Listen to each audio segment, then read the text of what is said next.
The room was quiet. That deep, expensive quiet you only find in old-world steakhouses. All dark wood and leather-bound books. My name is Calantha. I'm 36. And I was beaming. I'd just spent $85,000 on a car for my father's 62nd birthday. And this was the moment. The whole family was there.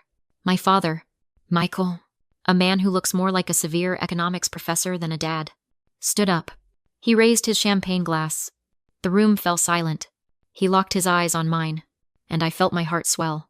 A toast, he said, his voice clear, to my daughter, Calantha, who proves that one can earn a fortune and still understand nothing about true value. What's the most backhanded compliment you've ever received? Let me know in the comments below, and tell me where you're listening from. To understand that toast, you have to understand my father, Michael Miller. He isn't just a dad. He's a tenured economics professor. His world is Beacon Hill, Boston, a world of theory, austerity, and quiet, intellectual judgment. On paper, our life was perfect. But after my mother, Susan, passed away from cancer when I was 12, all the warmth left our house. It was just me and him, and he replaced every emotion with a lecture. My mother had been the buffer. Without her, I was left trying to find a way to connect with a man who only spoke the language of logic and markets. I still remember my 13th birthday, the first one without her. I'd been hoping for a bike, maybe even a small party with friends. Instead, Dad came home late from the university, ate the dinner I'd made, and went to his study. He emerged an hour later with a heavy, cloth-bound book, a first-edition copy of Adam Smith's The Wealth of Nations. It's time you understood market forces. Calantha, he said, before returning to his paperwork. No cake, no card, just a dense book on economic theory. I spent that night crying into my pillow, clutching that book like it was some kind of proof he at least remembered I existed. From that day on, school became my battlefield. I wasn't just trying to get good grades. I was trying to get his attention. I pushed myself relentlessly, acing every class, winning every debate. Each achievement was a gift I laid at his feet, hoping for a single, "Well done," or "I'm proud of you." When I was in college, I built my first business plan for a small tech startup. I'd won a $2,500 scholarship, and I used it as seed money. I worked for months on the presentation, the spreadsheets, the market analysis. I finally showed it to him, my heart pounding. He reviewed my spreadsheets for 10 silent minutes. Then he looked up, over the rim of his glasses. "Your profit margins are inefficient," he said. "This is a hobby, Calantha, not a business. Your $2,500 scholarship would be better invested in a T-bill, a hobby." I took that hobby and I worked myself to the bone. When I finally sold it for millions, I thought, this is it. This is the moment. I called him from Austin, my hands shaking. "Dad," I said. I sold the company. There was a pause. I could hear him breathing on the other end. Then, "Well, don't forget to account for capital gains." That was it. No congratulations. Just a tax tip. My entire life was a ledger. Good grades earned a nod. A science fair win earned a weekend of peace. I was raised in a system of transactions. So, when his 62nd birthday approached, I decided to make the ultimate transaction. I remembered him talking, just once, years ago, about the 1968 vintage sports car he and Mom had always wanted. Their someday car. I found one. A broker in New England sourced it, fully restored, perfect condition. It cost me $85,000. It drained almost all of my liquid savings, but I was convinced it would be worth it. This wasn't just a car. It was a symbol. It was my way of saying, "See, I listened. I succeeded. I can give you the dream you gave up." I was trying to finally buy the one product I'd always been denied his approval. I spent months planning the party, coordinating with the broker, imagining the look on his face. This time, he'd have to see me. This time, it would be different. The camera holds on my face. The smile I'd been holding for an hour doesn't just fall, it shatters. For a second, the world went silent. Then I heard a single, sharp laugh from my Uncle David. My Aunt Karen, sitting next to him, shot him a look that could kill, and he immediately coughed, pretending he'd choked on his water. Across the table, "Linda," My father's new academic girlfriend. Looked horrified. She stared down at her plate as if it held the secrets to the universe. I felt the heat rise in my face. A hot, stinging blush of pure humiliation. I could feel the tears welling, but I refused to let them fall. Not here. Not in front of him. I didn't cry. I didn't yell. I didn't ask why.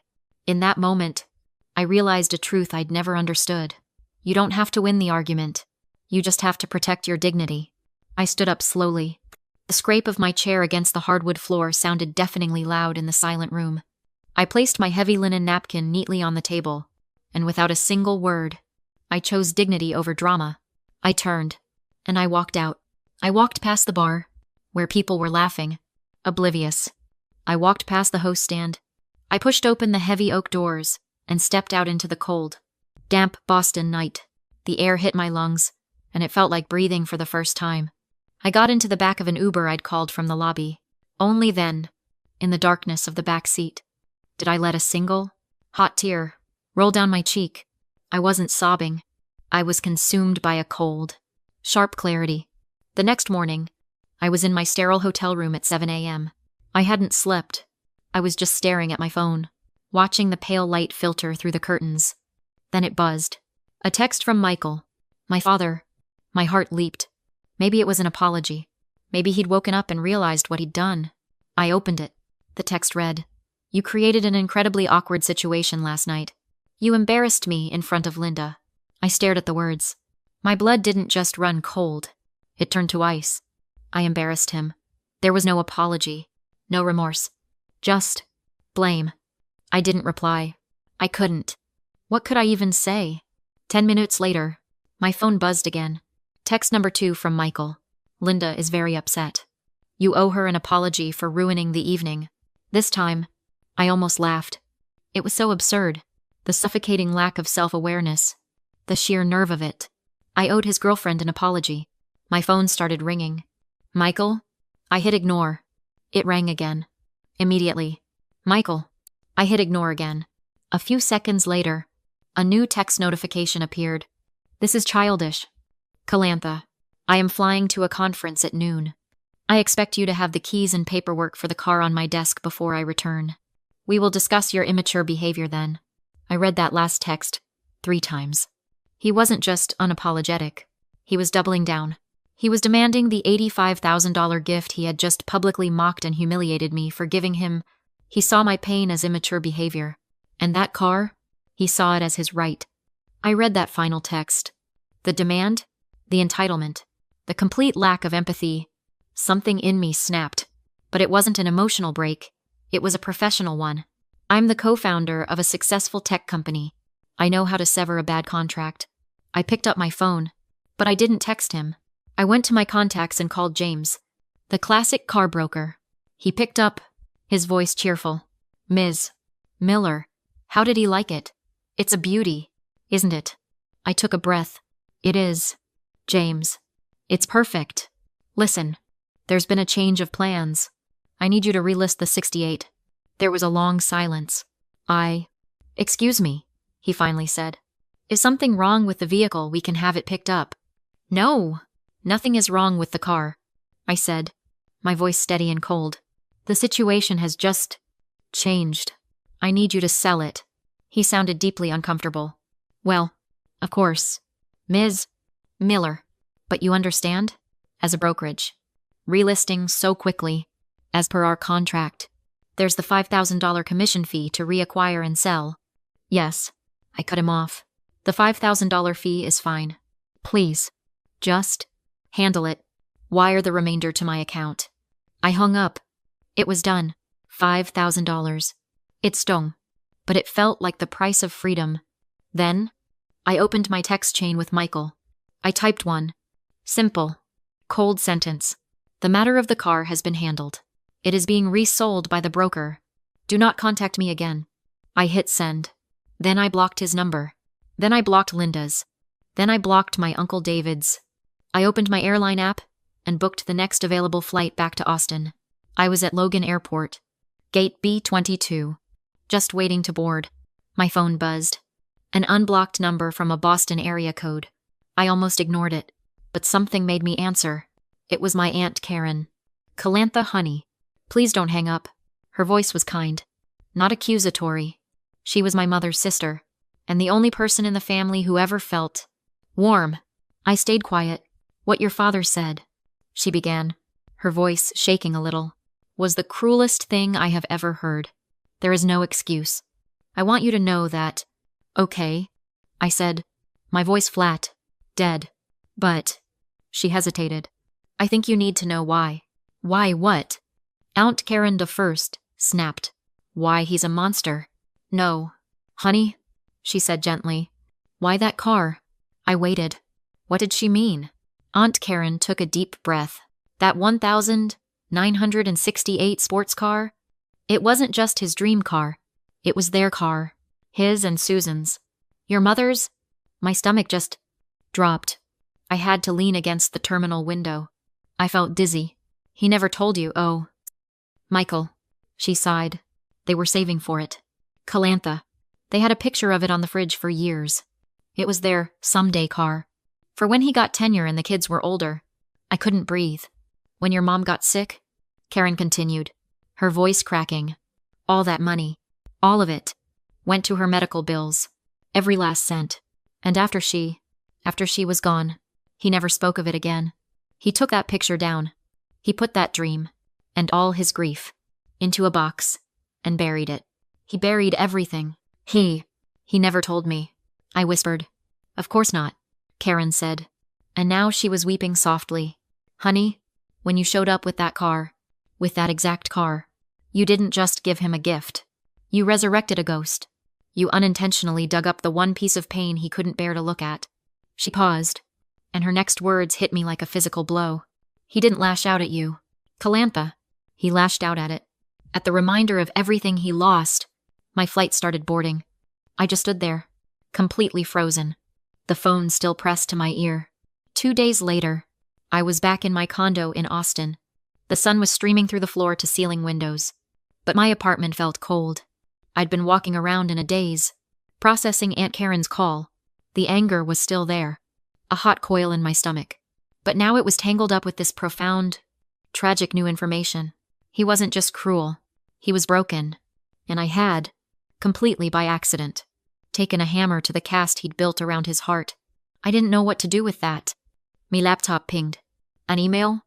Not from his personal account, which I'd blocked, but from his university address. The subject line just said Calantha. I opened it. The email was short. "Calantha, I have been trying to reach you. You will not return my calls. Please, I need to speak with you." I stared at that one word. Please. In 36 years, I had never heard my father use that word. Not to me. Not to anyone. It wasn't a demand. It wasn't a lecture. It was a request. I picked up my phone. My hands were shaking, but I felt strangely calm. I unblocked his number and I called him. He picked up on the very first ring, as if he'd been holding the phone. "Calantha," his voice. It wasn't the booming, confident, professor's voice that echoed in lecture halls and across dining room tables. It was small, thin. It was the voice of an old man. "I got your email," I said, my own voice steady. I don't know what to say," he stammered. The car is gone. Dad." There was a long pause, and then he let out a breath that sounded like it had been trapped in his chest for 20 years. "Good," he whispered. That shocked me. Good. I couldn't have looked at it. This was it. This was the opening. Why not, I asked, even though I already knew the answer. Because of Mom. He was silent. I could hear his strained breathing.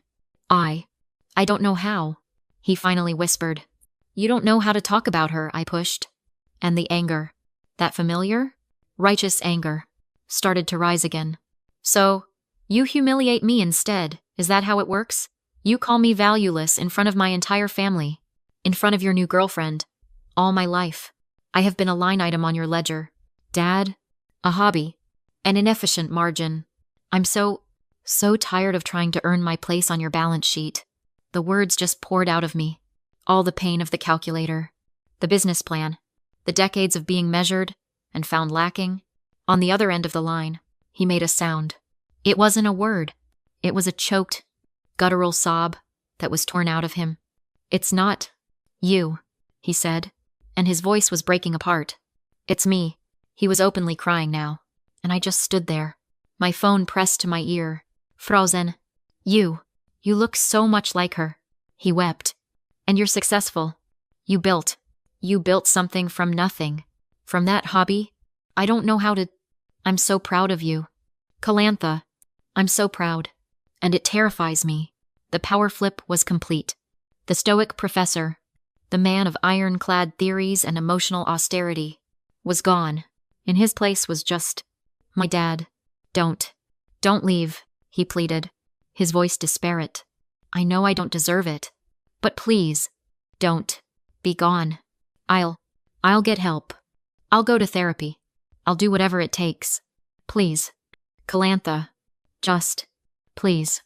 1 year later, I'm standing in my office in Austin, looking out over the skyline. So much has changed. He kept his word. We both did. It wasn't easy. It wasn't a movie magic fix, where we suddenly became the perfect family. It was slow, and awkward, and painful. He started seeing a therapist. Dr. Albright, a man he'd probably debated at some university function years ago. I resumed my own therapy, this time with a new focus. Not how to win my father's love, but how to build a life on my own. My therapist helped me understand the concept of emotional inheritance. My father, she explained, was raised by cold, severe parents. He was given emotional poverty. It's all he had to pass down. After Mom died, he had nothing left to bequeath but silence and theory. Our work, my therapist said, wasn't about him finding love for me. It was about him learning a new emotional language from scratch. At 62 years old, our relationship isn't perfect, but it's real. We talk, really talk, about once a week. The conversations are still sometimes stilted. He'll start talking about the federal funds rate, and I'll gently steer him back to, "How are you feeling?" "Dad, it's work, but we're both doing it." My phone buzzed on my desk. A text from Michael, in Boston for the weekend. It read, "Would love to take you to dinner? Not the steakhouse." I smiled. I texted back, "I'd love that, but I'm in Austin. Rain check." His reply came almost immediately. "Okay, I'm proud of the new funding round. You did good." I stared at the words. "I'm proud of you. You did good." Simple. Direct. It had taken us a lifetime to get here. I texted back, "Thanks, Dad." I looked back out the window at the city. The $85,000 car was long gone. The $5,000 loss was just a rounding error now. But I'd gained something I'd spent my entire life chasing, just not in the way I expected. I hadn't bought his approval. I'd earned my own freedom. And in doing so, I'd finally given him permission to be a father. Sometimes, the people who are meant to love us the most are the least equipped to do so. Have you ever had to break a cycle in your own family? Share your story in the comments. And if this resonated with you, please like and subscribe. Remember, your value is never up for debate.